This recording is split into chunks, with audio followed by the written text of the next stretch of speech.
What's up, everyone? Happy Football Friday. Snowy, a little bit, just a tiny bit Yeah, in Milwaukee. it's snowing sideways. Happy Super Wild Card weekend. Really hyped. Not real. Not. I shouldn't be hyped for the games, because I don't think my two teams have any chance. But we shall see. We shall see. What is up, man? Oh no! Yes, sir. All right, well I'm gonna go see you. No, I'm just kidding. I can join for a little bit. I do have some work I got to do, but thought I'd join, say hello for a little bit. Yeah, we're just getting started. So let's get this news, because there was a million things going on in between the shows this week. First off, Politics, right? First off, college-wise, the NCAA is going to provide student athletes with standardized contract recommendations for NIL deals. So I think it's a good first step toward, more fairness in the NIL landscape and kind of the competitive balance aspects of college football. It's going to be interesting, though, for sure. Yeah, I didn't really have too much on that. But was that a proposal by the NCAA as well? Or was that like they're putting it into place? No, this will be in place starting in August. There's, like I said, the article says recommendations, so I'm guessing not every student athlete will have to use it, but it'll be there if they want to, I guess. I don't know exactly. It almost sounds like an educational guide. Granted, this is coming from someone who didn't even read the article, so. Yeah, well, I mean, along with that, that comes after the NCAA penalized FSU. So FSU is having a great time this year with all their lawsuits and whatnot. Well, now the NCAA has penalized them, and it's a big one, actually.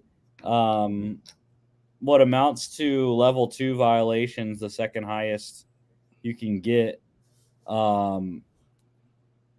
They are on 2 years probation and they have to disassociate with their one NIL collective, the Rising Spear Collective, for violating rules on NIL offers as recruiting inducements. This was their offensive coordinator, Alex Atkins. He apparently used NIL as a recruiting inducement to try to recruit Georgia offensive tackle Amarius Mims when he was in the transfer portal last offseason, I guess it was. Ended up withdrawing and playing at Georgia, obviously. But he is also suspended 3 games this coming season. FSU's OC is. And they also, they also lost 5 scholarships over the next 2 years, $5,000 fine, recruiting restrictions, so they lose 7 official visits and a 6-week reduction in recruiting communications time, and 24 fewer in-person recruiting days. So yeah, big one. I think it's interesting that that's the amount of stuff that FSU got for using recruiting inducements. I'm interested to see the Michigan outcome still that's coming down the pipe. We'll see what happens. It's going to be exciting. And honestly, how many other schools do you think were doing stuff very similar to FSU? But yeah, we'll see, man. But again, we talked about this on Tuesday when we recapped the CFP championship. You're the one that gets caught. So you can say everyone else does it all you want, but they didn't get caught. You did. So, That's how it is just generally in life, not just take it outside of college football. Right. Yeah. Not as an inducement to break the rules, but you always run that risk that you'll get caught. You'll be the example. Exactly. Yeah. All right, let's get into the big things here. So, coaching carousel in college. Alabama head coach Nick Saban has retired, 7-time national champ. I forgot to put all his accolades up there because I didn't get a tweet that had all of them like I did for the other coaching news in the NFL. But yeah, so crazy career. Starting Toledo, first head coaching job in 90. And then Michigan State, 95 to 99. LSU, 2004, where he won his first national championship. The Dolphins head coach, 05 to 06, and then Alabama ever since, 07 to 2023. College coaching record, 292, 71, and 1. He was, like I said, 7-time national champ, 11-time SEC champ. He has a MAC. He won the MAC with Toledo in 90. That's kind of crazy that he was only with Toledo for 1 year. He won a conference championship, and then he goes to the Browns to be the defensive coordinator for 4 seasons.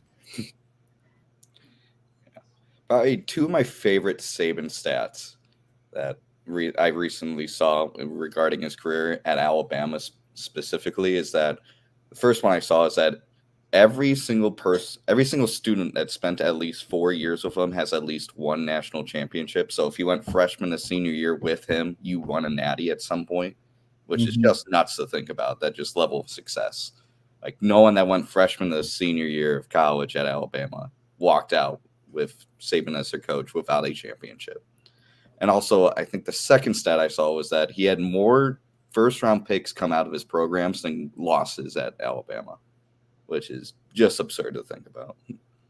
That last stat is probably by a significant amount because he did not lose very much at all at Alabama. Let's see. Saban first. Yeah.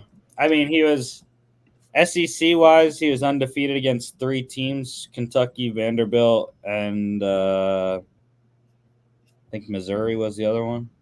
I can't remember. I can't remember the graphic that I saw. But yeah, I mean, definitely the greatest college coach of all time. I mean, could argue best overall coach, but I think it's hard to argue when it's pro college. There's such different games also, right? In college.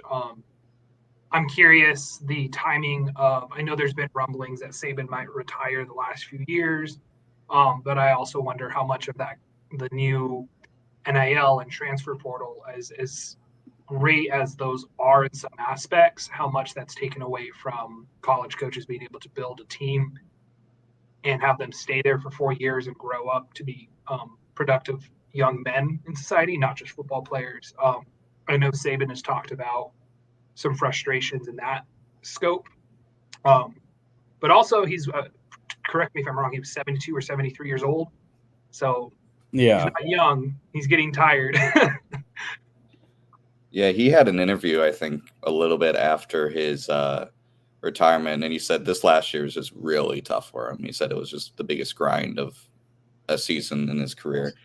And I mean, probably because it's that quarterback of his, but I mean, it's also probably because of the age thing, just being here so long. It does take a toll. I mean, just having to be in a spot and be the best of the best for decades on end. I mean, it's exhausting. And by the end, they probably just reached that point. It's like, I'm out of here. I got to go. Yeah, that was one of the reasons he cited health concerns. It was funny. Typical Saban. he completed an assistant coach interview at 3:55 p.m. on when did he retire? Wednesday. Mhm.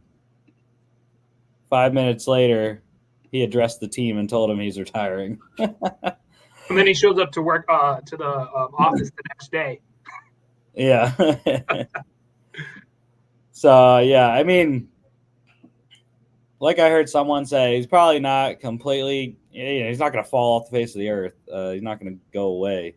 I'm sure he'll be involved in some aspect with Alabama, or maybe someone else. You can go to TV. Yeah. College game day. So who knows what's next? But as much as I hate Alabama, Saban, excellent coach, and was a pleasure to watch for as many years as did. So, and Alabama moved quick. They got their guy today. I don't think it's final yet, but Washington head coach Kalen DeBoer moving to Tuscaloosa to be the successor. And that's a pretty good successor. 25-3 at Washington in 2 seasons. He only has like 4 career losses or something like that. 5, whatever it is. I mean, Kalen DeBoer's won everywhere he's went. So 3 losses. I know he just has 3 at Washington. I didn't know how many he had at where was it? Wait, was it Whitewater? Fresno. He was at Fresno before Washington. Fresno State, yeah. Head coach at Sioux Falls back in Sioux 2000. Falls, that's right. And his overall record is 104-12. Yeah. Wow. So yeah, he didn't lose much at Sioux Falls. Yeah. So yeah, I mean we'll see. We'll see how he does it. He's got to keep the roster together because anytime Washington now has the same problem as Alabama does. Saban retires. You have a 30-day window now for all players that want to enter the transfer portal can. Same thing with Washington. Now their 30-day window starts today. Any players that want to transfer, even though the portal is technically closed because their head coach moved on, there is a extended portal time for players to move. Texas. Poor Seattle, man. Poor Seattle. They've lost a lot of coaches and a lot of games this. It's been a rough week for Seattle football fans. I'll just put it that way. Well, there were two guys that were reportedly in the conversation for Alabama. Texas, they are closing in on an extension with head coach Steve Sarkisian. Much deserved. Brought Texas back to national forefront this year. And got some good news with his roster in a second. Florida State, they got their deal done. They signed head coach Mike Norvell to an 8-year, $80+ million extension. I say plus because the tweet that I saw said more than $10 million a year. So I don't know exactly what it is, but he's making good money. Let's just say that. I saw this interesting tweet or X, whatever you call it, about the agent Jimmy Sexton. They're saying he put on a masterclass. His client Nick Saban retires. He then uses the Alabama job as leverage to get raises for Dan Lanning, Norvell, Sarkisian. But then his other client, Kalen DeBoer, gets the job. Yeah, and Washington actually put a good effort in to try to keep DeBoer. They put a deal on the table worth $9 million a year. That would have doubled his salary, they said. So I don't know what Alabama's paying him, but I have a question for you two. Do you think that this is the right move for DeBoer to leave Seattle to go to Alabama and replace the greatest college coach of all time? Or would you have rather stayed with that pay raise in Seattle where you just came off of, granted, losing, but making the national championship? I would say yes, it's the right move to go to a program that has so many more resources for one, and the uncertainty with Washington next year. You lose Penix, you lose Adunze, you're going to lose a bunch of other players to the draft as well.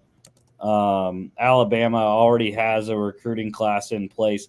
Granted, they got some question marks because I know the number one overall prospect in 2025, Ryan Williams, wide receiver, he's thinking about possibly flipping now that Saban's not there. So that would be a big loss to their 25 class. But their 24 class is already set and is a top 5 as always. And they have Milroe coming back. And they have a good roster like they always do. So I think he's in a better situation roster-wise. And it'll be interesting. And then seeing, I'm curious to see how many Washington players head to Alabama as well. The move, and how big of the exodus from Alabama will be after Saban leaves. So I don't know. This is exciting college football. Well, the transfer portal wise, got some guys on the move. Oregon State wide receiver Silas Bolden. He is visiting Texas, Arizona. Washington was on the list of his visits, so we'll see if he makes that or not, depending on who the Huskies get as their coach. And then USC as well is on the list for Silas Bolden. UNLV quarterback Jaden Mayava, he has flipped. I'm kind of pissed about this. His father announced that he is going to USC, not Georgia. I was like, bro, we're going to be set. Georgia's going to be set for the next 3 years. I mean, we still have recruits coming, but anyways, I was really excited for Jaden Mayava in 2025, but not to be. He's going to go get coached by Lincoln Riley and compete with Miller Moss to be the starter next year. Florida State linebacker DJ Lundy, he has withdrawn from the portal, so good news for Coach Norvell there in the Seminoles, getting the guy back from the portal. Arkansas running back AJ Green, he is committed to Oklahoma State. Good one for Coach Gundy there. Probably going to lose Ollie Gordon to the draft there. FAU quarterback Casey Thompson, he is committed to Oklahoma. Now this is interesting. Thompson, the former Texas, Nebraska, and FAU starter, he is committing to Oklahoma as a walk-on in the transfer portal. So Oklahoma uncertainty of who the starter is going to be. I can't remember if they get a quarterback in the portal. I can't remember. Anyways, Casey Thompson gonna battle with anyone else they got there in Norman. And he's back where his father played as well. Steve, I think his dad's name is Steve Thompson. No, Charlie Thompson. Yeah. Texas A&M wide receiver Evan Stewart, he's committed to Oregon. So Dan Lanning picking him up, putting him down there. Texas Tech former Syracuse edge rusher Steve Linton, he is in the portal. And the first big one from Alabama to be in the portal, starting wide receiver Isaiah Bond is in there. And he automatically went to the number one wide receiver spot on 24/7 Sports transfer rankings.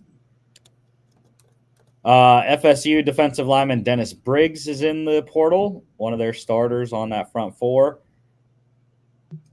Super hyped Stanford tight end Benjamin Urasek, he is visiting Georgia.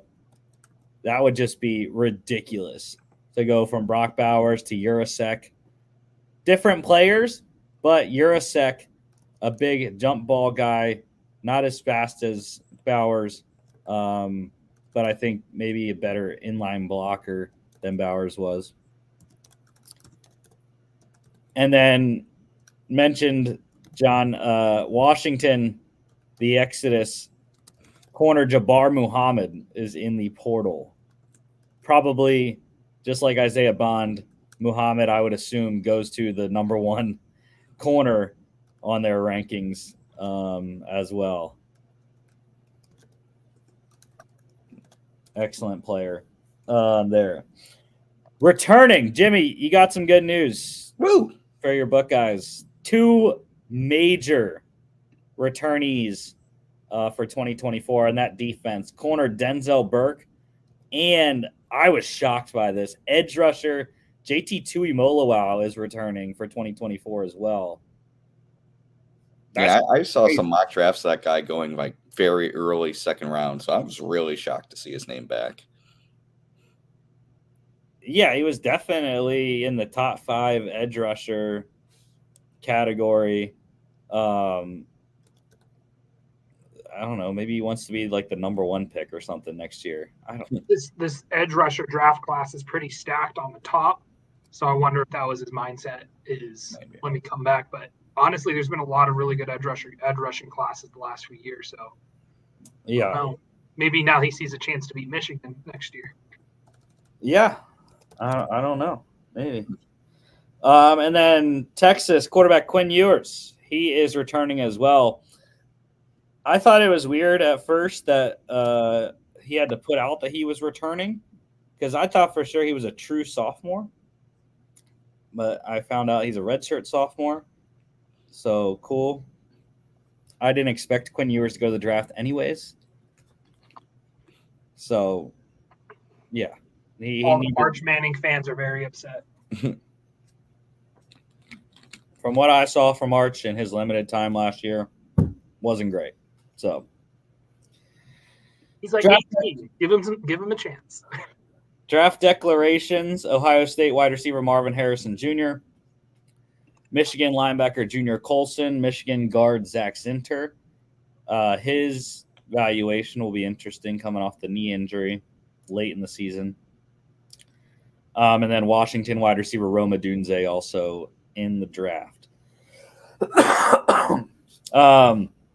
Senior Bowl accepted invites. Baylor defensive lineman Gabe Hall, Tennessee running back Jalen Wright, Georgia safety Javon Bullard, Penn State corner Kalen King, Miami safety Cameron Kinchins, Ohio State defensive tackle Michael Hall Jr., Utah safety Cole Bishop, Utah defensive back and running back Sione Vaki, Oregon center Jackson Powers Johnson.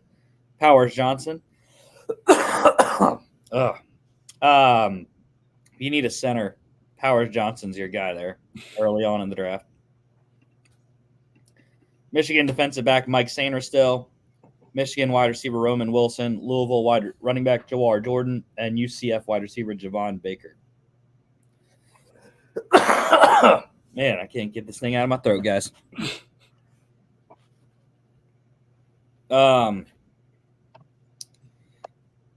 Yeah, no, it's coming again, dude. Oh, man, this is bad. Anyways, we have the Players All-Pro team. This is the second annual Players All-Pro team, I believe.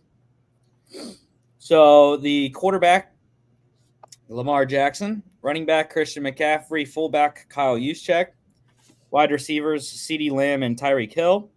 Tight end is Travis Kelce, which I think is not right. I don't really know who I would pick over Travis Kelce, but I don't think Kittle. Probably Hawkinson. Yeah, Kittle. Yeah, Hawk. But I would take Laporta. Oh, I was going to say Laporta too. That's another good tight end out there. I just don't think Kelce had that great of a season. I will say Kelce's season looks worse than it is just statistically, but that's because they had to line him. The offensive line was having a little more struggle this year, so they had to line him up. So he had more blocking rather than receiving. And then also you look at their receiving threats. Kelce's number 1. He no longer had another vertical threat. So whenever Kelce went out, his stats might not look as good. But nonetheless, I disagree with number 1. Left tackle, Trent Williams. They had a tie for left guard, Joel Bitonio and Tyler Smith. Center is Jason Kelsey. Right guard, Zach Martin. Right tackle, Lane Johnson. Edge rushers, Myles Garrett and Max Crosby. I was kind of surprised about that one because one, TJ Watt led the league in sacks. Just saying. But this is the players, all pro first team, so they're the ones that make it. Nose tackle, Dexter Lawrence. Interior defensive line, Chris Jones and Aaron Donald. Off-ball linebacker, Roquan Smith, Fred Warner. Corner, Deron Bland and Pat Surtain. I was kind of surprised Pat Surtain got the nod as the other corner. Even though he is good, but I think maybe some other corners have better seasons. But again, players voting on this. So, free safety is Jesse Bates. Strong safety, Kyle Hamilton. I think that's a nod to Kyle Hamilton. How much respect he's gotten already in his career from his peers. Kick returner is Keyshawn Nixon. Punt returner is Darius Davis.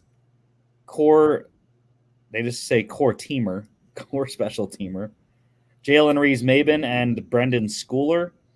Kicker is Brandon Aubrey. Punter is AJ Cole. And long snapper is Ross Matisic. So, yeah. I think the players got it mostly right. Yeah. As opposed to the AP, let's see what the AP. I didn't even really look at this. I just kind of saved the pictures. But the AP All-Pro team, Lamar Jackson is your quarterback, running back Christian McCaffrey, fullback Kyle Juszczyk. It's pretty much the same thing, really. Tight end, though, they went with George Kittle with the AP. So they agreed with us. Maybe they got that one right.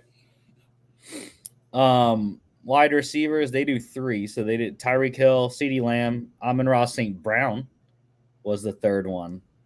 That was interesting. Interesting. Yeah. I still would have voted for Justin Jefferson. I feel like Jefferson missed a little too much time. Yeah. I don't know, man. I agree. That efficiency in only 10 games, it's hard to argue. Impressive. And to that point, I believe Kyron Williams was one of the running backs. I think he made second team All-Pro. And he missed. I didn't see a second team anywhere. I didn't. No. I know the Vikings long snapper made second team. I got a second team here if you wanted me to read it off. Yeah, when we get to it, yeah. My vote for that third wide receiver spot, though, I'm thinking Amari Cooper.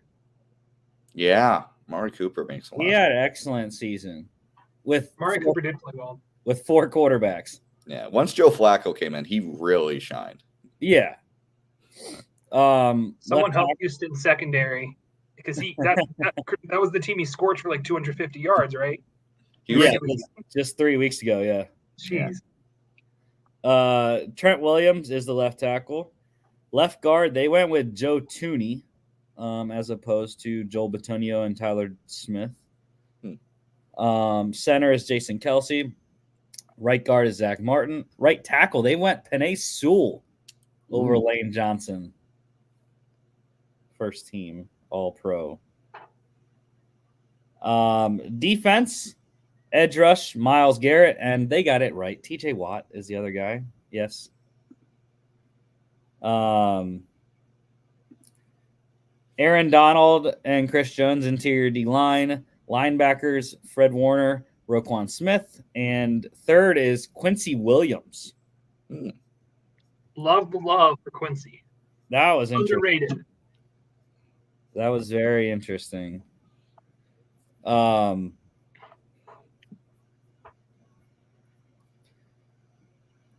Deron Bland, Sauce Gardner, and Trent McDuffie. And then safeties, Kyle Hamilton and Antoine Winfield Jr., who I know Peter Schrager has been just gushing about all season. The Pro Bowl snub, too. Winfield? Yeah, for sure. And then the first team, special teams, Brandon Aubrey is your kicker. AJ Cole is your punter. Punt returner is Rashid Shaheed over Darius Davis, which I think I agree with. I really didn't see a lot from Darius Davis this year for LA. I think he did have one punt return touchdown. But I think Rashid Shaheed is much more dangerous. Keyshawn Nixon is the kick returner. Special teamer is Miles Killebrew. Yes, sir. Bro, he's one of the best punt blockers in the league. And then Ross Matisic is your first team long snapper. And yeah, John, I got the link here. Perfect. Man, I disagree with a lot of the second team. I'm about to go off. Second team All-Pro quarterback is Dak Prescott. Running backs Kyron Williams. You don't like Kyron Williams, Jimmy? I like Kyron. It's the next position. It's the next position I have an issue with. Sam Laporta? What do you mean? Nah, it should be Hawkinson. No. Hawkinson had a better season. No. Sam Laporta. Yeah. Laporta broke the receiving record in catches and yards for tight ends. What? Yeah. He went not in the league. Maybe for rookie. Rookies, yeah. Yeah, rookie. Nah. Wide receivers, AJ Brown, Puka Nacua, Brandon Ayuk. Yeah, I guess so. Could have slipped in Justin Jefferson. I'm just saying. The Brown and Ayuk are iffy on my part. I don't. Oh, and Mike Evans. I forgot to say Mike Evans as well. Mike Evans is one I don't know about because while he did have, I think, a great statistics season, I think there were other options. Like I said, where is Amari Cooper, bro? Where is Amari Cooper?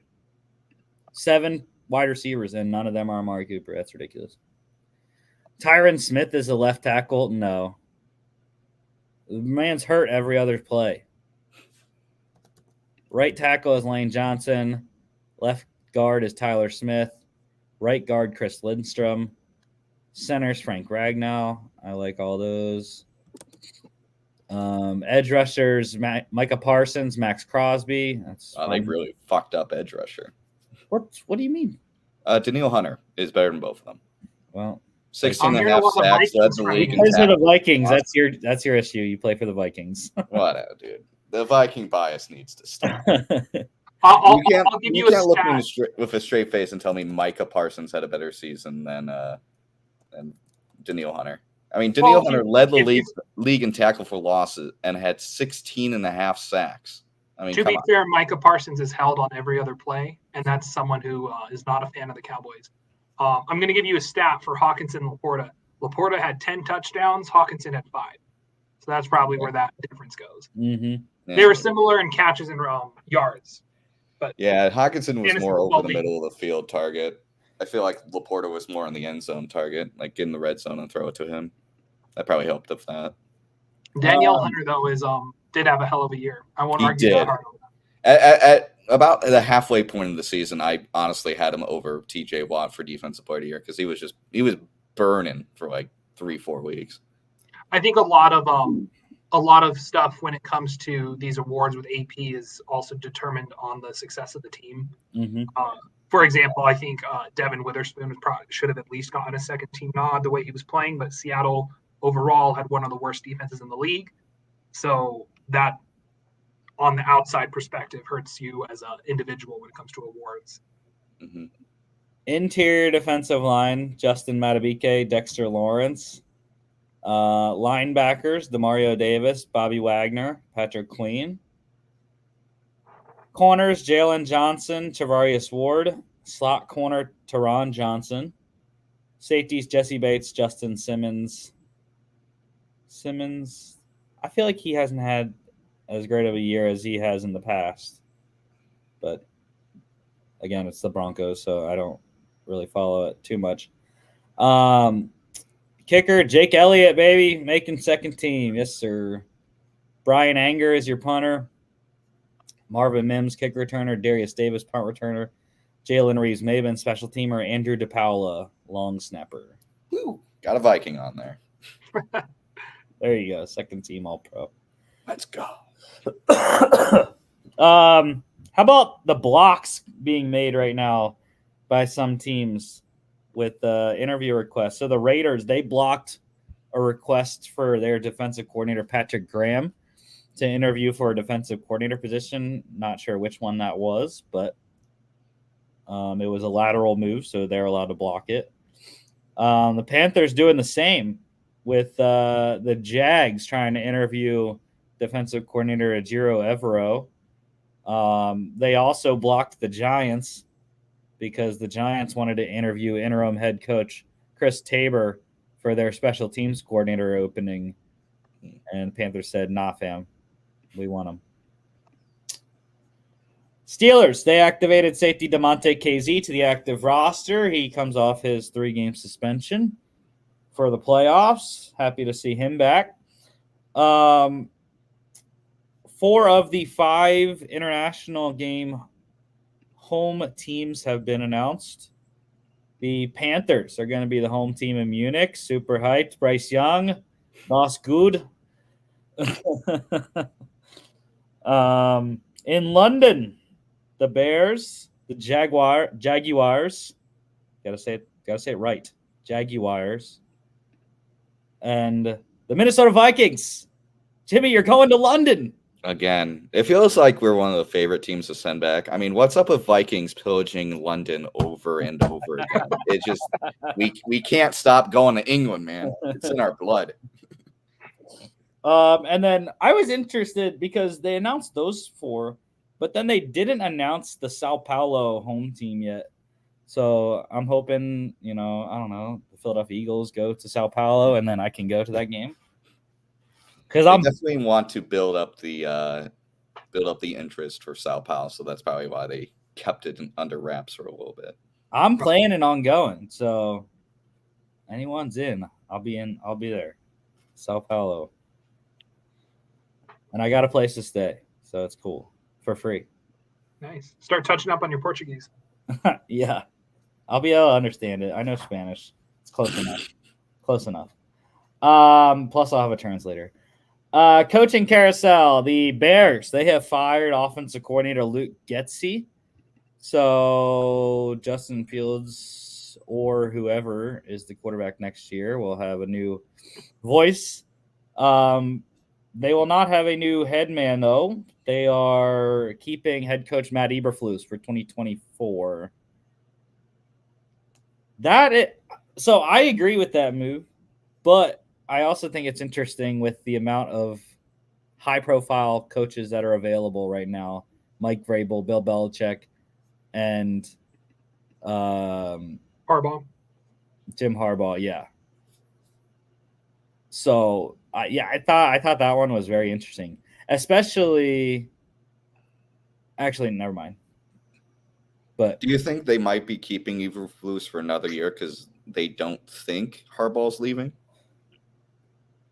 I don't think. I feel like the Bears. Go ahead, Rusty. I don't think Harbaugh would want to go to Chicago, but I think if Harbaugh comes to the NFL, it's a West Coast team. He's Seattle? there at Stanford. He was the 49ers. I don't know about Seattle. I can get to that in a little bit. With the Bears' decision of firing Luke Getsy, that makes me feel like – I feel like the direction is leaning Caleb over Justin Fields. But the fact that they're going to have to hire a new OC and a brand new playbook's going to have to be learned, that makes me feel like they're just going to go Caleb even more. Because all the progress you made with Justin this year, and then you're going to have them learn another new playbook, it would be very questionable if they stuck with Justin Fields after that decision. With keeping the head man, though, looking at the progress they made, especially over the second half of the season, I understand it. But with someone like Vrabel or Harbaugh or Belichick being an upgrade, you could, probably. Well, yeah, I agree. I also think that the improvement that they saw defensively and Eberflus being a defensive minded coach, the massive improvement once they got their guy in Montez Sweat, the Bears were literally like top 5 in every major category since the Montez Sweat trade. So I think with that improvement, all they need is to improve on offense, and they're good. And like John said, maybe it's Caleb Williams. Did y'all see that statistic about Montez Sweat? I believe he was the first player to lead 2 teams in sacks in the same season. Yep. Yeah. I think when he joined the Bears, he himself had more sacks in the 2023 season than the entire Bears roster. Let's just say it's a better use of a second-round pick than Chase Claypool. Yeah. And now it's time for John. The Seahawks have parted ways with head coach Pete Carroll. 14 seasons, 137-89 record, 2-time NFC champion, Super Bowl 48 champion. Pour one out for Pete. He still is going to be involved apparently in some way in the front office, but Seattle's got an interesting situation. They got a good roster. Yeah, so I know this was the big reason why I wanted to come on today, was just, I guess, let out a little bit about Pete and what he meant. He's been there for 14 years. He started in 2010. So someone like me, I'm only 24. He's been there for over half of my life. I really started following football closely right before he was hired. So for me as a football fan, as a Seahawks fan, that's really all I've known. He's been synonymous with the team, with the logo. I think Seattle is already planning to build, this is a joke, but planning to build a statue made out of bubblegum for him. They will eventually build a statue, and if not, I think we all will riot. But I think with Pete Carroll, it's not I don't want him to be over, or the retirement and parting of ways with for Belichick and Saban happening within 36 hours of Pete Carroll being let go / it was a firing. I think they just flowered it up a little bit. Though Pete Carroll is one of the best coaches, period, when it comes to college and pro, the success he's had in both systems, only the third coach to win both a national championship and a Super Bowl. I think his bigger impact is more so the connection he's made with players, the amount of love and support he's had from players at USC, in Seattle, over the many years he's been there, including people you have not heard from in a long time. You started seeing Russell Wilson just head to Seattle randomly the other night and reconcile with Richard Sherman and a lot of the defense that had been beefing for a while. It gets really personal, but I think Pete Carroll really dives into what it's not only to be a good football player, but to be the best version of oneself, and just to be a good man in life. So Pete Carroll it's going to be very weird. It is really weird that he's no longer going to be the coach. I don't know what necessarily it means by being an advisor. I think that was just a softer blow for the news. And honestly, I don't know how much of a good thing it might be to have Pete Carroll still in the front office there, just in terms of too many cooks in the kitchen kind of syndrome. If you bring in another coach, whomever that might be, while Pete's just down the hallway, I don't know. It's going to be very interesting to see the details of what exactly he's going to be doing in that role. I also would not rule out him possibly getting another coaching job, maybe not this coaching cycle, but the next coaching cycle. He definitely does not sound like someone who wanted to retire or was expecting this. So we will see what happens. Yeah, I mean, with Pete Carroll, I guess I would speak as an outsider. At the time he came to Seattle, Seattle was just, to put it nicely, in deep shit. Like, they were off the Hasselbeck and Sean Alexander era. They were a directionless ship with no lighthouse to find. And then here comes this, college coach who just got out of a huge controversy with USC, basically trying to re-up his image. And he came in and really did just turn around the entire franchise. Like, whenever I think of Seattle, it really will just be Pete Carroll. Like, Pete Carroll really epitomized what Seattle football was. And, the one thing I hope is that I really hope that pass in Super Bowl 49 is not his legacy, because he's way more than that. Like, that one play call obviously awful, probably one of the worst in NFL history in hindsight. But I mean, that really to me does not take away from Pete Carroll's just continued success in Seattle. Like you don't keep a head coach for a decade and a half if he's not sustaining success. Like it's very rare to see a coach even get to 10 years. So I mean, Pete Carroll really will have a positive legacy in Seattle when the dust settles. And if he does to continue to coach, I genuinely would be surprised. He's the same age as Saban. But if he does, I wouldn't be overly shocked if he tries to go to a different franchise with not a lot of recent success, and try to revitalize them. Maybe I'm just spitballing off the top of my head. Maybe like Oakland can make sense. Jacksonville can make sense. Teams that just haven't had this, success in the past, looking to a guy that basically did that for a franchise that had no Super Bowl wins and was just reeling after an era of decent success, but had nowhere to go. Las Vegas, Jimmy. Las Vegas. Sorry, that's right. Sorry. And in 2010, when Pete Carroll came in, Seattle, the media, the city, the fans were not expecting it to be successful. They were like, "Who the hell is this college guy?" Especially fresh off the USC stuff. It was very like, "Oh, you're just running away from trouble." And he was not necessarily welcomed with the warmest of arms. But he is, you see in his parting press conference, himself, post players, media, everyone was crying. He had a standing ovation. I cried. It'll be very interesting. An interesting idea that I had heard, I believe Mina Kimes said it was if, say he wanted to go to Atlanta, NFC South, what, 8 wins, 9 wins, won it this year?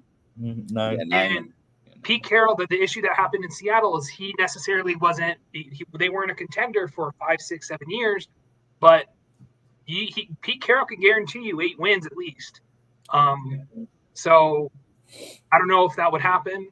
I don't think it probably would happen, but that could easily get, if Atlanta were to hire someone like Pete Carroll or Bill Belichick, I think would immediately jump them to the favorites for next season.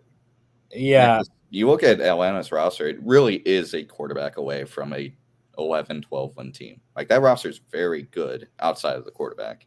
Hear me out. Pete Carroll, Russell Wilson reunion in Atlanta. I'm kidding him. Oh man. Well, that's what I was gonna say. Falcon country. That's why Russ went to Seattle, because he needed a reason to get out of Denver.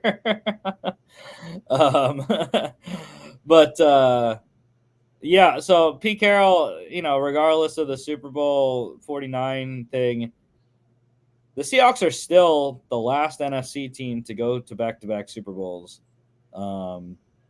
So, and it's, creeping up on 10 years, or in a couple years, it'll be 10 years since the last NFC team goes to back-to-back Super Bowls, if no one does it in the next 2 years.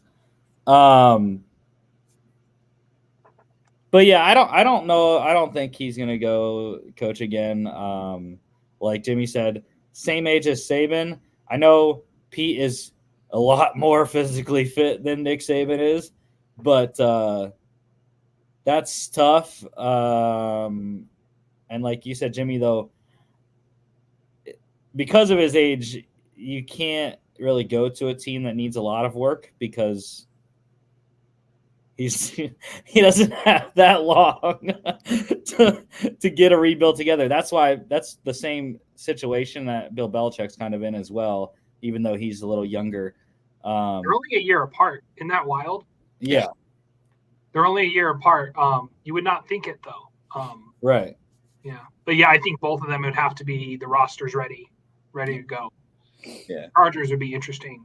Chargers would, but that problem with Chargers is their cap situation. Yeah, it's really Justin Herbert and a pile of financial issues. Yeah.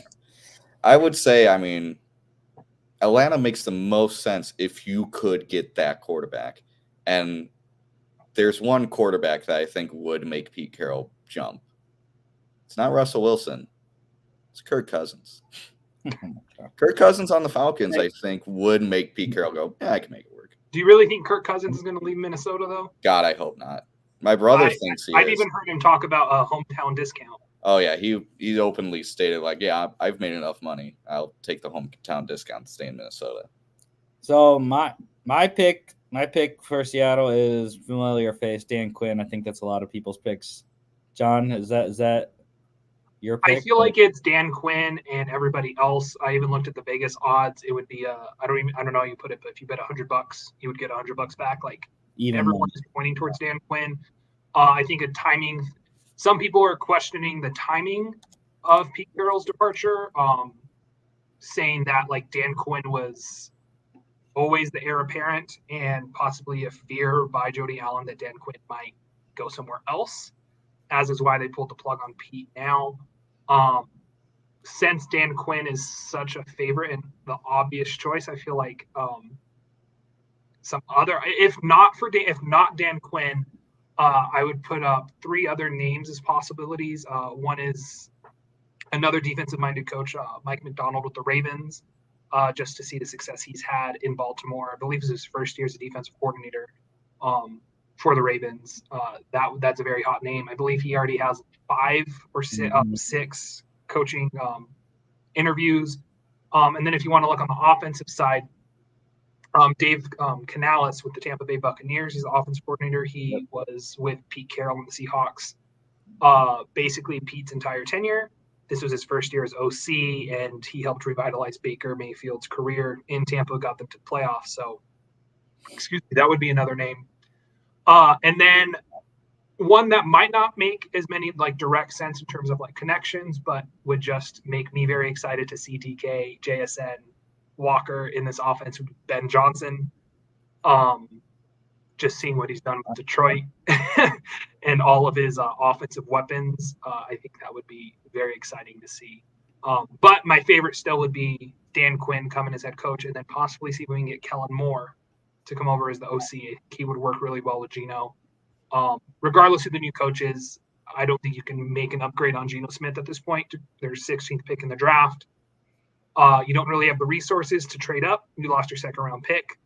And looking at the free agent / trade market of quarterbacks, I would feel comfortable with Geno over someone like Fields. Kirk Cousins would be the only one questionable, but again, I don't think he's leaving Minnesota. I could see Jim Harbaugh in Seahawks blue. I'll give you the problem with Harbaugh. And hear me out. I was very surprised with a lot of recent moves with Seattle. I didn't think they'd fire Pete Carroll, but if Pete is staying in as an advisor, and then Harbaugh comes in, I can't. That to me, that seems like a recipe for too many cooks in the kitchen. Mm-hmm. I think if Pete were not to be in the building, as much as awful as that sounds, that might be a little more realistic. But no, yeah. The thing is, Pete and John have been just huge professional rivals since college.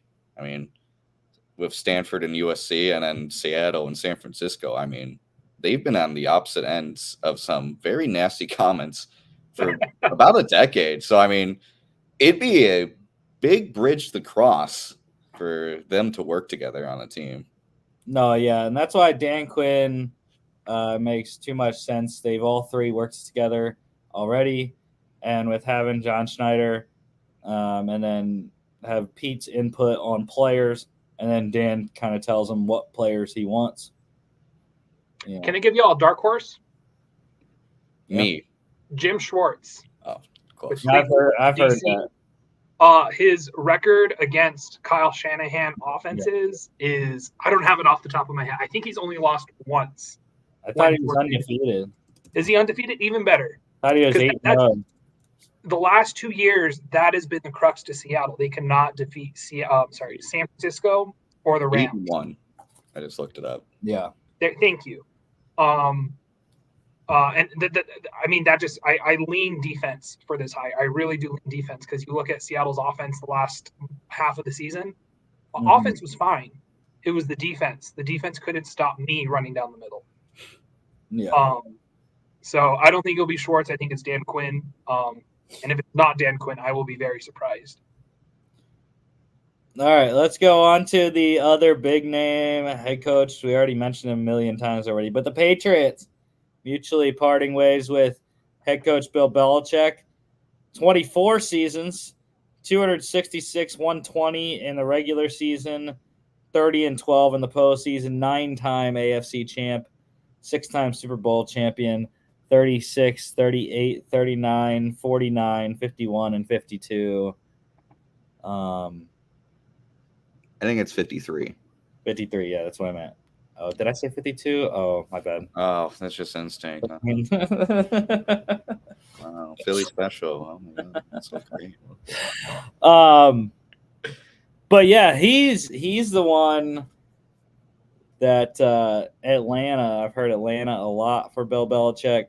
But before we get to that, again, just like Saban, as much as I hated the Patriots, you have to respect the job that Bill Belichick did getting guys from nowhere and making them ultra productive. Like Julian Edelman, college quarterback, makes him one of the greatest playoff performers ever.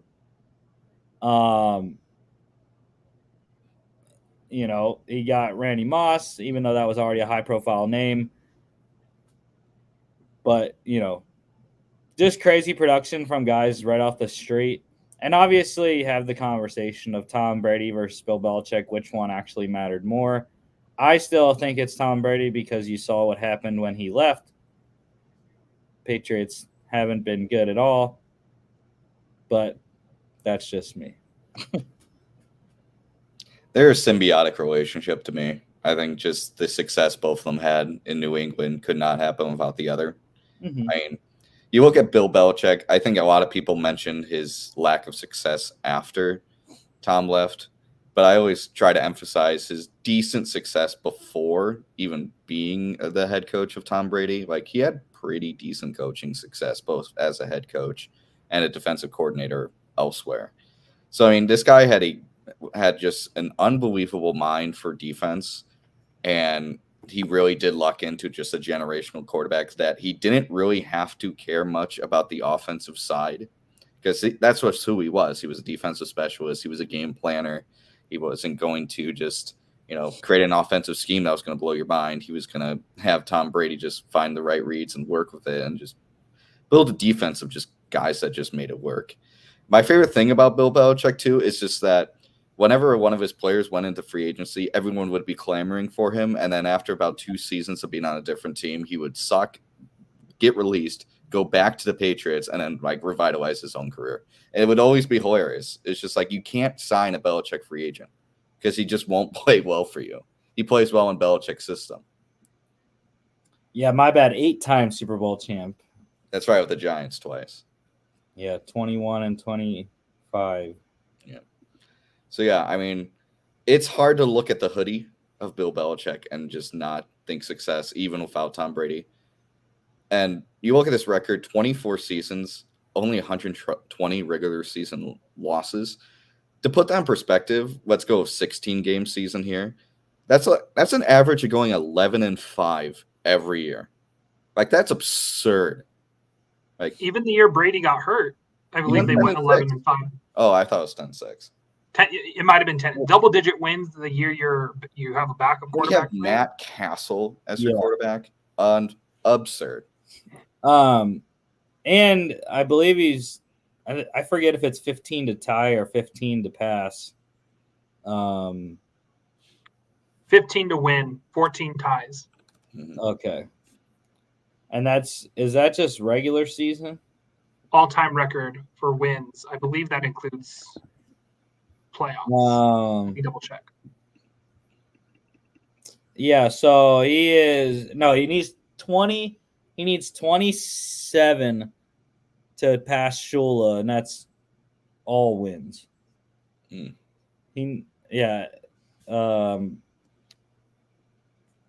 17 would get him past Hallis at second. Gotcha. I don't know what the statistic I was looking at was. Yeah, no. Well, he needs. So I don't know why. Oh, I guess because Hallis didn't have playoffs. I guess. I don't know why. Oh, because Hallis is all in never mind. I don't know. Whatever. But He's gonna hit it. It might take him 2 years, 3 years. He'll hit it. Yeah. Do you guys think Atlanta would be the most realistic landing spot for him? I've heard Chargers in Atlanta. Those are the two spots I keep hearing. It's going to be interesting as what happens with Harbaugh, if he comes, if he goes, because you start looking at all the positions and they start filling up. Like Patriots have already been filled. I do not see Seattle trying to go after Bill after they just left their other old coach. And then the Raiders and Chargers seem to be in on Antonio Pierce and Jim Harbaugh. And then you start looking at like, okay, well, Bill doesn't want to rebuild, so Carolina won't be an option. Tennessee wouldn't be an option. So then it really looks at like, it looks like all fingers pointed to Atlanta, especially with the Commanders already saying that they're out on Belichick. Yeah, well, see, the Commanders, I was kind of surprised that they wouldn't look at him. I understand he doesn't really want to do a long build, which is what Washington needs, but that would be a homecoming for him in Washington since he's from Annapolis. Yeah, that's the only connection that I would think is interesting with the Commanders and Belichick. But yeah, the other thing that pointed towards Washington for me was it's very close to where him and his entire family are in New England, in Boston, or Foxborough, excuse me. And knowing Belichick, wherever he goes, most of his staff is going to follow, I would assume, including possibly a familiar offense coordinator name. I'm not sure why Washington wouldn't be interested in that. Josh Harris might be looking for another big swing, but yeah, I have an inkling of what the Commanders want to do when we get to their new GM. But yeah, like you said, John, the Patriots already filled their spot, hiring linebackers coach Gerard Mayo as the new head coach. They did not have to interview anyone because they put this in place in his contract prior to the season that he would be the successor to Bill. Kind of knowing that this was coming all along. But so that was an interesting, and there has apparently been other instances of this before that and I can't remember the names. Jim Mora was one. I did not know that. Yeah. I did not know that until, Yeah.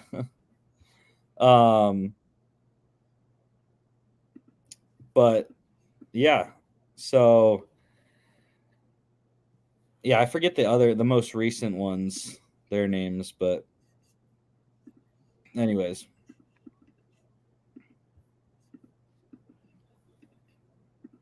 If I can get this thing back like I did last time. I didn't remember how I got it. There we go. Nope. Okay, whatever. There you go. All right, the other coach openings here, the Chargers. They are interviewing former Bills defensive coordinator Leslie Frazier and Bengals offensive coordinator Brian Callahan. Panthers interviewing Eagles offensive coordinator Brian Johnson, Bengals offensive coordinator Brian Callahan, their defensive coordinator Ejiro Evero, Ravens defensive coordinator Mike McDonald, and Ravens offensive coordinator Todd Monken. Titans interviewing Ravens defensive coordinator Mike McDonald, Raiders interim head coach Antonio Pierce, Lions defensive coordinator Aaron Glenn, Texans offensive coordinator Bobby Slowick, and Bengals offensive coordinator Brian Callahan. The Falcons, I feel like, are doing the most interviews out of all the teams. They're looking at Ravens defensive line coach and associate head coach Anthony Weaver, Lions defensive coordinator Aaron Glenn, 49ers defensive coordinator Steve Wilkes, Bengals offensive coordinator Brian Callahan, Rams defensive coordinator Raheem Morris, Panthers defensive coordinator Ejiro Evero, and Ravens defensive coordinator Mike McDonald. Commanders, Texans offensive coordinator Bobby Slowick. And I'll have more on him in a second. And then a couple of coordinator openings. The Bears offensive coordinator, they're interviewing 49ers passing game coordinator Clint Kubiak. And then the Giants defensive coordinator, they are interviewing Ravens secondary coach Denard Wilson. GM carousel, mentioned the Commanders. They got their guy. They've hired 49ers assistant GM Adam Peters as the GM. I mentioned this, I think, on the Tuesday show. This was the likely guy. And then in the middle of the week, they said, okay, Ian Cunningham, the AGM for the Bears, and Peters, those were the two finalists. And then Peters announced as the hire. But yeah, it made total sense. Like I said, him and Josh Harris went to high school together. They have known each other for quite a long time. And this brings in their interview of Bobby Slowick. I think he's the guy. The 49ers connection is there. And he's a hot, young Kyle Shanahan disciple. So I think that brings it full circle to the 2013 Washington Redskins staff, where Kyle Shanahan was on, along with, 5 other head coaches. Mhm. So, yeah, I think it brings it full circle to the Washington Commanders. That'll be interesting. I'm curious if because they technically have 2 general managers now because Marty Mayhew's still I think they're trying to get him to take another front office role. I like that Slowick to Washington connection. I thought you were going to go their current defense coordinator route, but I think it's Steve Wilkes, right? Yeah, Or the 49ers Francisco? DC, yeah. But yeah, Slowick to Washington. I didn't put those connections together. You might have to put some money on that, Rusty. Yeah, we'll see. The Cowboys VP of player personnel, Will McClay, he's not going anywhere. He was regarded as a big-time candidate for a couple different places. I know Carolina was one of them. He is staying in Dallas, apparently. Kind of doing a Dan Quinn move from the last couple of years. Dan Quinn deciding to stay in Dallas as opposed to go to a different head coaching spot. And maybe Will McClay just doesn't see a GM spot out there that he really likes. So staying in Dallas, and I would assume with a decent raise from Jerry Jones. Jerry Jones makes sure to bring out that wallet whenever he has someone good. Yeah. I would not be surprised if Dan Quinn gets another large sum of money to stay as well. Or it might be interesting is to see how the Cowboys do if Mike McCarthy might get the axe so they can keep Dan Quinn. I wouldn't put him past Jerry. I mean, Dan Quinn did say, this is the year. This is the year that he's leaving to take a head coach job again. So whether that's final or not, I don't know. As a Seahawks fan, I hope that's true. The Chargers GM opening, they're looking at Bears assistant GM Ian Cunningham and Giants assistant GM Brandon Brown. Panthers interviewing an interesting candidate, Lions COO Mike Dissner, major player on the Lions business side. That would be just an unusual general manager, a business-oriented general manager. Even though you have to do business stuff as the GM, but one that comes from that side, that would be intriguing. Hopefully it doesn't work out because I don't want it for Carolina. They need scouting guys or analytics, whatever. John has gotten taken over by a cat. I always have cats on my Zoom screens. I need you to put that cat right up to the camera. The Raiders, GM opening. They are looking at. Are you going to talk about the Carolina Panthers some more? Yes.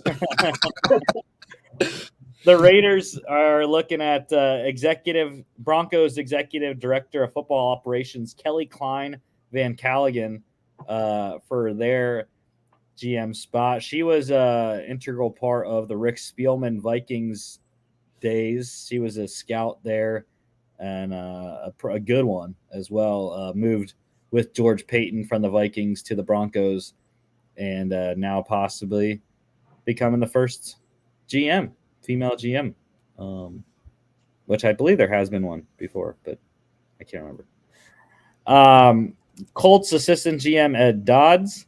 He is apparently the favorite, as I've heard that if they would have went independently with a GM instead of hiring a GM and a head coach together last time when they went with Josh McDaniels, it would have been Ed Dodds. So possibly the Raiders righting that wrong now, getting Ed Dodds before they hire a coach.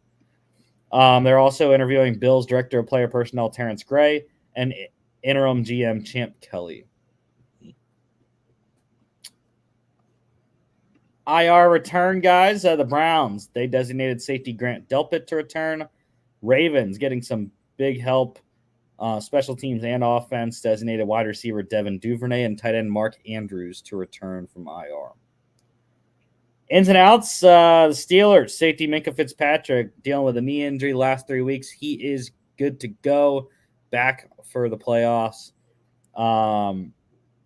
Browns safety Grant Delpit with a groin. Kicker Dustin Hopkins with a hamstring and wide receiver Cedric Tillman with concussion. They are all out.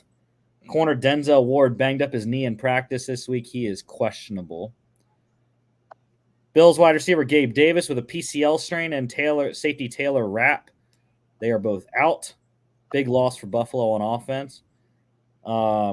Lions tight end Sam Laporta with a knee injury. He is questionable.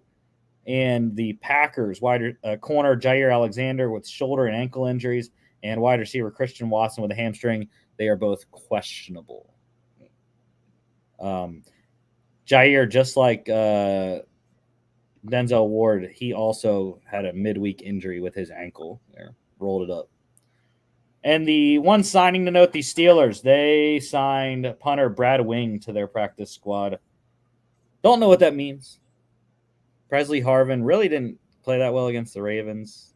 Hasn't had that great of a season, but don't think it's warranting a switch right now. Here's the final pick standings. Logan railroaded us, Jimmy. Hey, it's my first year. I'm just getting ready for the draft. Got that first pick, hoping to improve. Yeah, well, we all went 1-1, as you see. You lone wolfed that team in maize and blue, and you lone wolfed Montana as well. So that's how we went 1-1. But yeah, so the final, I think, the final lone wolves. Logan was obviously the only one that had a winning record, 21-19 on his lone wolves. I was in second, 16 below 500, 10-26. And you, sir, were 18 below 500, 14-32 on your lone. Woo! Took some risks. Yeah. It was something. It was something. That's NFL pick standings. So, Jimmy, you win the regular season championship. We'll see if you win the playoffs championship, but you did win the regular season by a couple. I fell off the map because of my playoff-oriented picks the last 2 weeks. Having 7 lone wolves in week 17, I had 5 lone wolves last week. You won the week, like you see, 1-2 in yours. Mm-hmm. You lost the Ravens against the Steelers. You did get the Bucks right against the Panthers, and then you lost the Broncos against the Raiders. Logan was second. He went 0-2 in his lone wolves. He lost the Colts against the Texans and the Patriots against the Jets. And I went 1-4 in my lone wolves. But they were so close, dude. So I got the Bengals right over the Browns. The Cardinals, John, why'd your Seahawks have to do that, bro? Why'd your Seahawks have to do that? The Cardinals needed to win that game. He's got to go out in style, last second, fourth quarter win. I couldn't believe I lost that one by 1 point. And then I lose the Chargers by 1 point as well. That was ridiculous. The Easton Stick lost to frickin' Blaine Gabbert. And then The Washington Commanders love lone wolfing them all season. Losing to the Cowboys and the Dolphins, losing to the Bills. Not great. So, going into the playoffs, Logan, 2 games back at Jimmy. I am a lot back, 10. So, this super wild card weekend, here we go. Browns at the Texans. It is a Brownie sweep here. And yeah, I think it's the defense for me. The Browns defense should wreak havoc on CJ Stroud and co. And also, like I think Jimmy mentioned earlier, or I don't remember, maybe it was John, but they dismantled the Texans a couple weeks ago in Houston. So why not do it again? In their defense, they didn't have Stroud, but I mean, Can Stroud play corner or safety? Yeah, exactly. Can Stroud hold Amari to under 200 receiving yards? I also want to point out, as someone who's not been doing the predictions, Cleveland's good. But why is Houston always, if they ever make the playoffs, they're always the first wild card game? I'm not a Texans fan, but as someone for Houston, I would like to say that we should stop. The Houston Texans should stop being given the easy, the non-competitive game, because I do think this is going to be more competitive than it was a few weeks ago. But small rant, NFL, stop giving the Texans the first game of the playoffs. That's their fault. They won the AFC South. Yeah, what other division are they going to win? Well, they should have had a better record than the Chiefs to get the 3 seed. If I guarantee you, if the Texans were to go 16-0, well, in that case, it wouldn't play the wild card. If they were the number 2 seed hosting a playoff game, they would still get the first round of the playoff, or they'd still get the first game of the wild card weekend. Yeah, 3:25 on a Saturday. Anyways, yeah, it's crazy. Joe Flacco is going to earn, I don't know what it is. It's $1 million. I think it's like $1 million or something like that for winning a playoff game if he does in fact win this one, as we all have it predicted. So he's winning the Super Bowl. Let's be real. No. Yes. Total is 44.5. I'm leaning on the over because it went over last time these two teams played. 4:30 on NBC. Dolphins at the Chiefs. The cold one. Could break records here, but get it. Fins up, baby. Fins up. Yeah. I've been on the Dolphins all year, and I'm going to continue to be on the Dolphins until they lose. So they got 1 million injuries. They played Buffalo to a 1-score game despite those injuries. They're playing with edge rushers that just got to the team on Tuesday. I don't care. Tua wins this game. The Chiefs are not the Chiefs that they have been. And, who's going to beat these corners? I understand Xavier Howard's a little banged up, but Jalen Ramsey's going to lock down his side, and the safeties are going to bring it. Kaderko, who's excellent in the slot. I just don't see the Chiefs receivers being able to get separation on these guys. Maybe.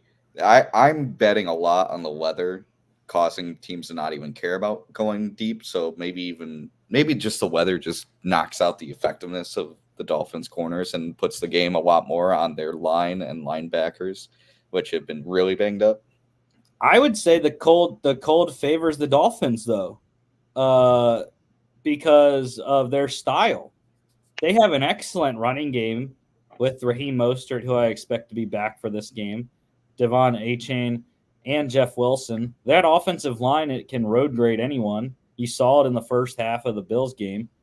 And then the Chiefs, I don't know.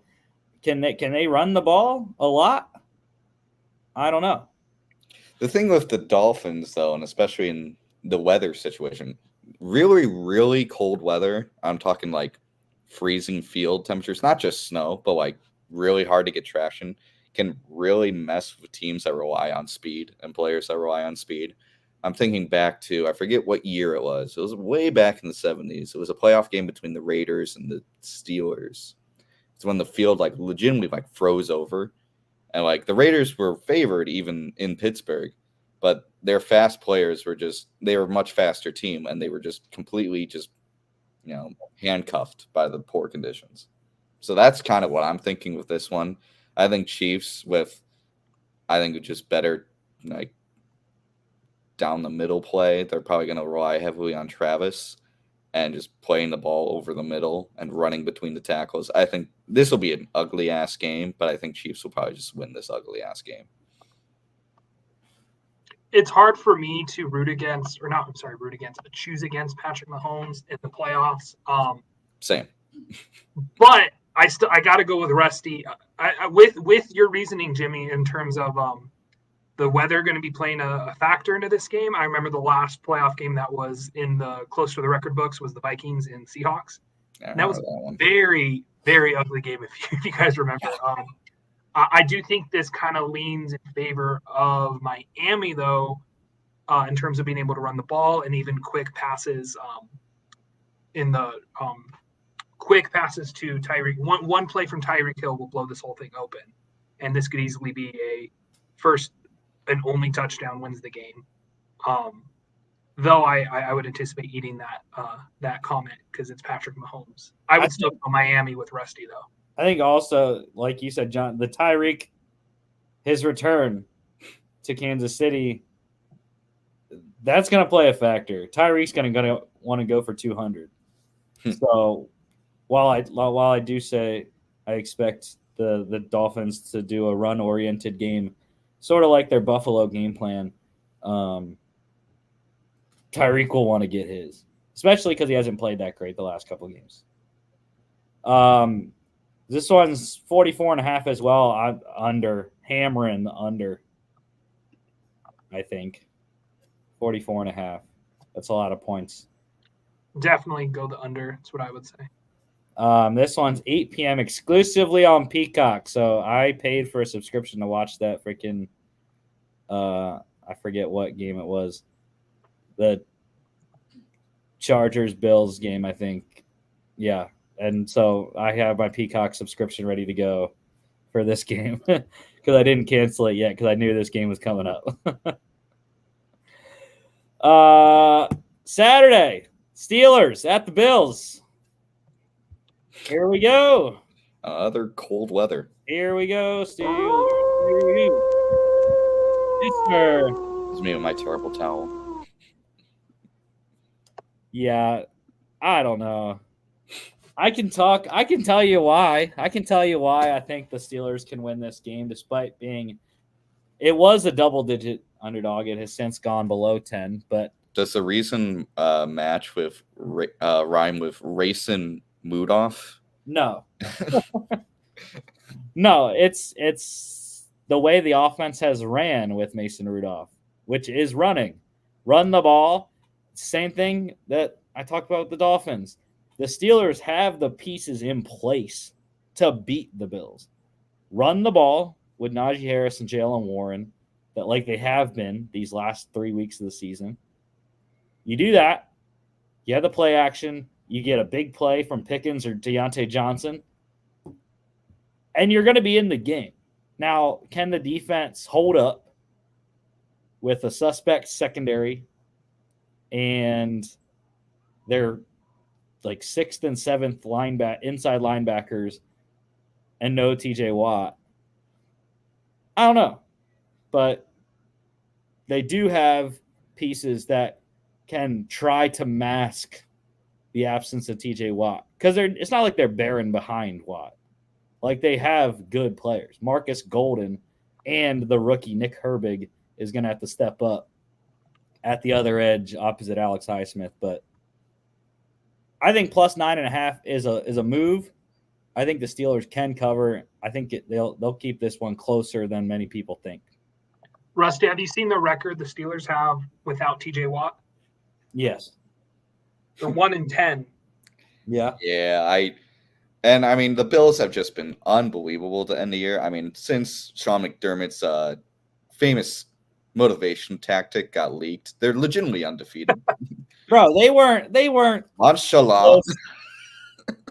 They tied the Dolphins. They just got a fluke special teams play that won them the game. That's what wins games, though. Yeah, there's Still no such Well, thing.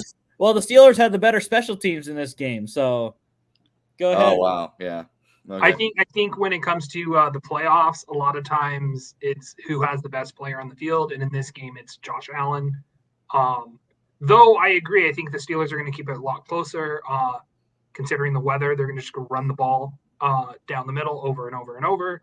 But I could not go against Josh Allen the way he's been playing the last 2 months of the season has been insane. Yeah. But the thing is, too, we're talking about run game of the Steelers. I mean, James Cook has been solid this year. You know, fourth in the league in rushing yards. I mean, and they have Latavius Murray, who's good in the red zone. I think the Bills have a good enough run offense to just match them.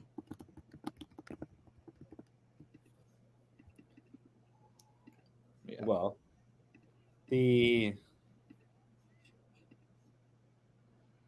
is this not? I don't like how this is listed, but okay. Anyways, total is the lowest one of wild card weekend, 34.5. Under, Steelers win 17-14. Good luck with that. 1 p.m. on CBS in a foot of snow, which is going to be great. Packers at the Cowboys. Logan's being a homer, just like me. He would be a homer too. So would John if the Seahawks made it. Yeah. But yeah, I mean, this one feels obvious. I mean, everyone would love to pick the Packers over the Cowboys here, but Packers just don't have the ultimate Cowboy killer in Aaron Rodgers. This is Jordan Love's first playoff game in a very intense environment. I mean, it's AT&T Stadium. It's one of the most intense environments in NFL. I just think that Dallas is just their offense is a juggernaut. As long as Dak Prescott doesn't shit himself on the 50-yard line, they should probably win this game. So, yeah, I think this one was pretty obvious to me. I don't know. You told me there were no locks this week, but I think I even had the Cowboys as my lock here. You're them or the Bills? Yeah. Well, yeah. Everyone that I've talked to while I was working this week driving Uber, they're like, so what do you think about the Packers this week? I was like, well, I'm going to be rooting for the Packers, but I'm not picking them. No. I'm going with the reverse jinx. Pick the Cowboys. Packers win. Maybe the Cowboys just see that power G on the side of the helmet and they just get flustered. I don't know. I have a question. Who's the Packers defensive coordinator? Mr. What's his Joe Barry. Joe The Barry. best defensive Cowboys coordinator in the NFL. Cowboys win because of those two words, Joe Barry. Joseph, Cowboys win. insert middle name Barry. Rashawn Gary with 5-sack game. Packers win it 3-0. I'll just tell you this: if Brandon Cooks can start cooking, it's over. Because CeeDee's going to eat. CeeDee's going to eat once they get Brandon Cooks going too. It's over. Joe Barry won't know what to do. And especially If if I'm a Jair Packers Alexander isn't I am healthy. not. I'm not a Packers fan. But if I was a Packers fan, if I'm going to lose this game, I would want to get our defense blown out to make sure Joe Barry's not the defense coordinator next year. So final score, we're going to go with 48-20. 50.5 is the total to me. That might be the best scenario for the Packers long term is have that defense get blown out, get a new defensive coordinator in there because the offense, Jordan Love, they're very young. They're going to be very promising and good looking forward. It's just you're not going to win a championship with that defense. You're not playing Justin Fields every week. Like I said, 50.5 is the total. I'm leaning on the over. 4:30 on Fox. Wow. Rams at the Lions. I thought I was going to lone wolf this one. No one wanted to take. I'll take the Lions. I know I'm not on here. I'm a guest here today, but I'm gonna take the Lions. John gets the lone wolf. John is the lone wolf. This is the first hosted playoff game for the Lions since I don't know, 90s. I want to say 93. They have the best offensive coordinator in the league, who's about to get a head coaching job. I know Sam Laporta is questionable, probably not going to play. But the way Dan Campbell has this team playing, I know the Rams are very hot. This is probably going to be the best game of the weekend. I think the momentum, though, the Lions have going into this and the way they're going to be able to they just have a better roster. I respect Sean McVay and what he's able to do. The amount of offensive weapons they have and the way they move them around with Amon-Ra St. Brown, Jahmyr Gibbs, and then they have David Montgomery. I don't know how the Rams will be able to stop this as long as they get someone to isolate them, or as long as they get someone to block Kobe. What's the defensive tackle's name? Kobe Turner. And Aaron Donald, which is easier said than done. They'll be able to just stay out of the middle. I trust the Lions' offensive line as well. Is the momentum you're talking about a 10 point win against Nick Mullins in Week 18? Hey, a win's a win, man. A win's a win, and they did not rest any of their starters. Brandon Laporta got hurt, but I think Dan Campbell knows what he's doing in terms of keeping the players hot and ready week by week. This is going to be a really good game, but I'd still take the Lions over the Rams here. My thing is the defenses. I'm picking the Rams defense over the Lions defense. Granted, Aaron Glenn's getting a lot of head coaching interviews, but I think the Rams defense right now is in a better spot than the Lions is. Even though it's pretty even line-wise. But if you block Aiden Hutchinson, the Lions have shown that they really don't have another impact player on the defensive line that can get home. The Rams, on the other hand, like you mentioned, they do. They have Donald, they have Turner, they have Byron Young as well on the outside. So I think the pass rush favors the Rams. And then what's the over-under on this game, Rusty? 51.5 is highest of the weekend. I would say that if anything, this game is most likely to be not a blowout, but a back and forth offense. Shootout. Thank you. Yeah, I like the over. But yeah, no, the Rams are the Bills of the NFC, the hottest team, and I don't know. I think Stafford has some motivation going into Detroit and beating the Lions.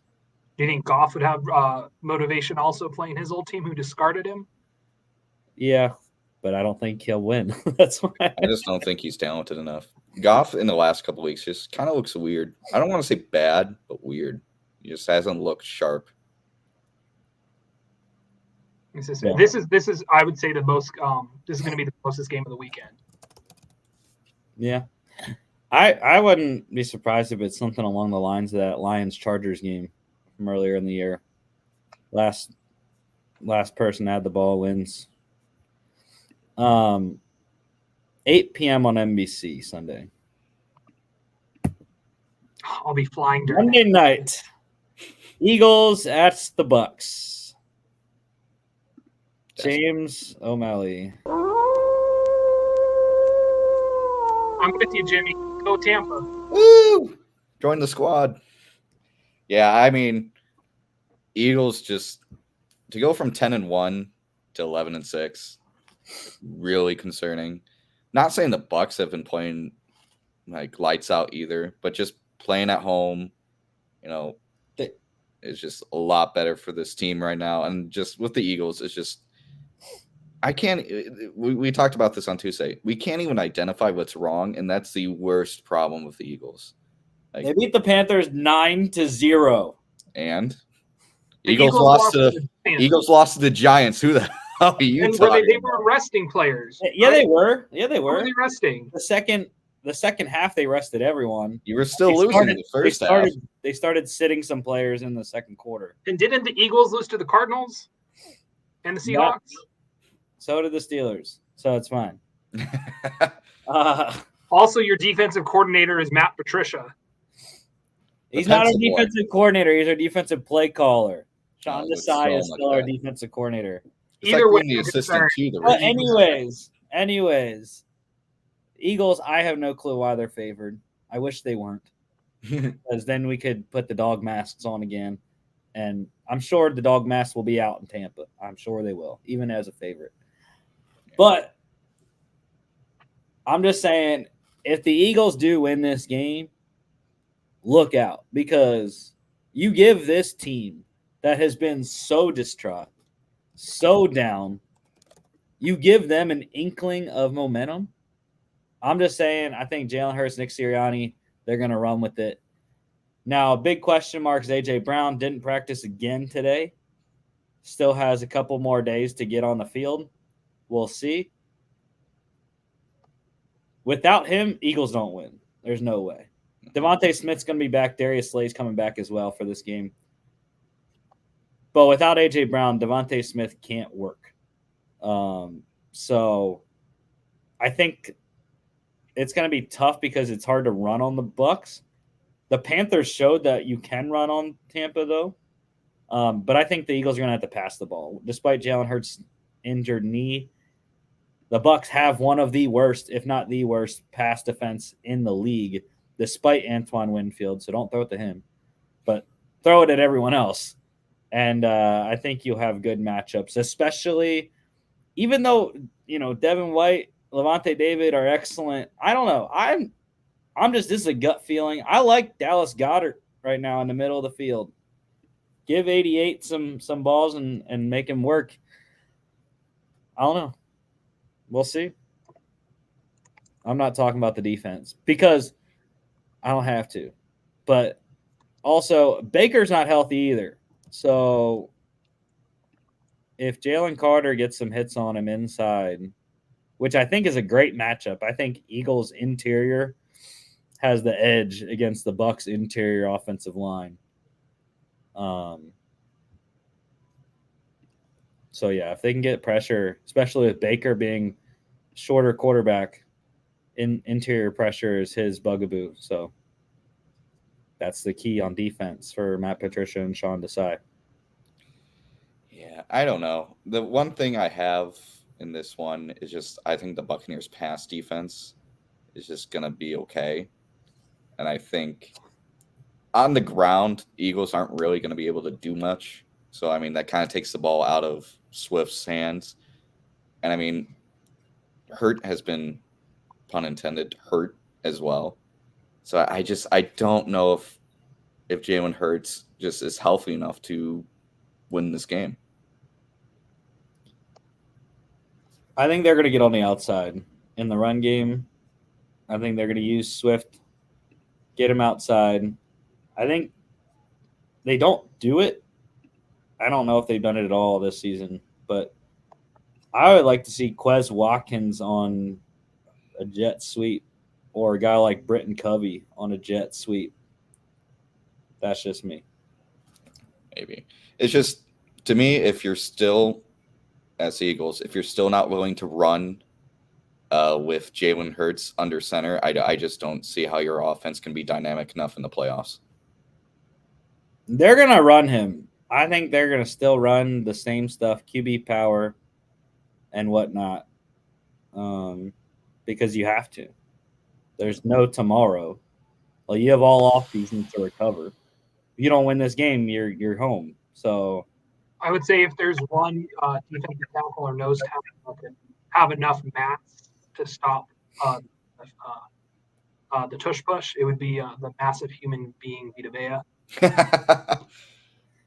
I am nervous to take a Philly team who's been sliding so much the latter half of the season.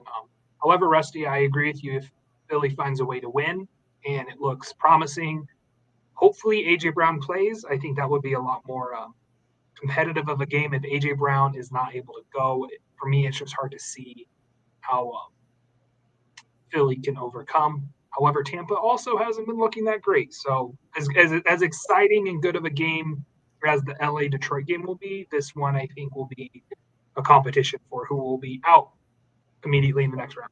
Plus, they went into Tampa already this season and beat them handily. What week was that? I don't remember. It was like 5 or something like that. I don't know. Yeah, that's week 5. That's a different season, essentially. Doesn't matter. Best football now, and neither of these teams are.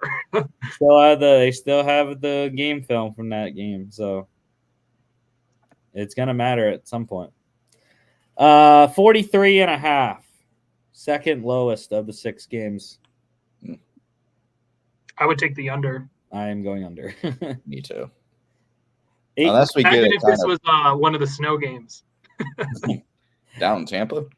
8:15 ABC, ESPN, ESPN Plus. And here's the best bets from last week. Got the Steelers right.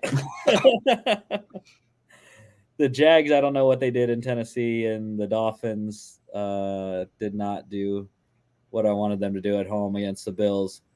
24, 29, and 1 this season. Not the best. It ended up being let's see.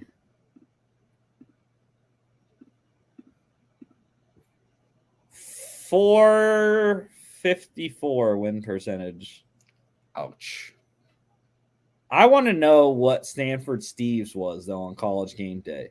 Because his record was not good. Stanford. And for a lot of the season, I was better than him. So I'm just saying, people think this is easy. It's not. To pick 3 teams every week to cover the spread, it's not that easy. Let's see. On October 15th, 2023, he was at a 37% win percentage. Exactly.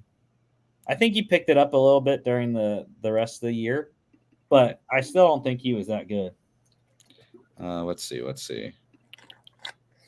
And last year, I was come on, give me just this season, not his career. Last year, I was 23, 27, and 4. I don't know how to calculate the 4 ties there. So, but I was 4 games below 500 last year. This year, I was 5 games below 500. Close enough. Oh, he actually did well this year. He went 57.2%. There's no way he went that high in half a season. I'm on GameDayCole.com. That's what they're saying. Whatever. They're wrong. Lock standings. Yep, this is how it ended. Dang. Logan and I tied for the top. Jimmy just short at 10 and 8. First loser. We ended literally the last 3 weeks. You had the only loss. Damn. The last 4 weeks, you and Logan had only losses. I ended on a 4-game win streak. Nice but yeah, Logan got the Saints right over the Falcons. I got the Steelers right over the Ravens, and you got the Bucks right over the Panthers. Woo. And then the final dog standings, Logan got you, bro. I don't know why did you pick the Ravens? Why would you? I thought they were going to try to get the Steelers out. Why did you pick the Browns? The Browns, you had the Browns +7 again. I don't know. I'm a homer. Why would you pick Jeff Driscoll? I believed in Driscoll mania. It ran wild on me. So, Driscoll mania or Driscopolis? Welcome to the Driscopolis, man. The Driscopolis. Logan won his outright. He had the Chiefs +3.5 at the Chargers. And I had the Dolphins +2.5 against the Bills. It was a dreadful, dreadful dog season for myself. I lost early, John. Not really. Early, I was great. You were good for like 3 weeks. The first 5 weeks. The first gone. 5 weeks, I was 8-2 after week 5. Coincidentally, the Dolphins were the only loss in that one, plus 2.5 at the Bills. The same thing that I ended with. Dude, you got to stop picking the Dolphins, man. No, never. Not this year, anyways. But yeah, then I went in a big skid. Week 6 through week 15 was not great. But anyways, that's how it goes. And that's the show. Next week we'll be back talking divisional weekend. Don't forget to follow on all our social media at FAA Podcast on Instagram and X at FAA Bets _bets on X as well. FAApodcast.com is our website. You can check us out here on YouTube, Facebook, Spotify, Instagram, and X, as well as Spotify, Apple Podcasts, iHeartRadio, etc., and TikTok at Football X. Anon. Thank y'all for watching. Thank you, John, for coming on today. We'll see y'all back on Monday. Switching to Monday shows next week. MLK Day. See you then.